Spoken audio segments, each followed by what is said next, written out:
आज नयाँ वर्षको अवसरमा यो बिकेमा छौँ। इलामको सिमाना अनि पाँचथरको सिमाना अनि यो बिचमा यो सन्दकपुर गाउँपालिका पर्छ।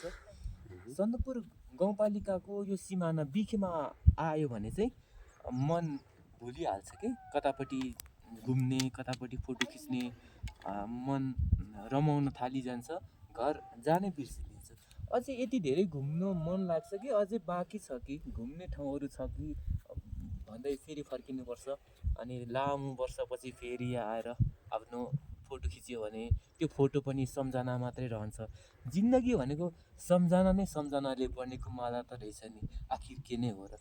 यो फोटो सधैँभरि नरहन सक्छ, तर हाम्रो सम्झना जिन्दगी जति उमेर बढ्दै जान्छ उति उति सम्झनाले मन पोल्दै जान्छ। भित्रीबाट युवाको स्वभाव बदलिँदै आउँदो रहेछन्। बिके सधैँभरि अमर रहन्। सबैजना नयाँ वर्षको म शुभकामना व्यक्त गर्छु। धन्यवाद।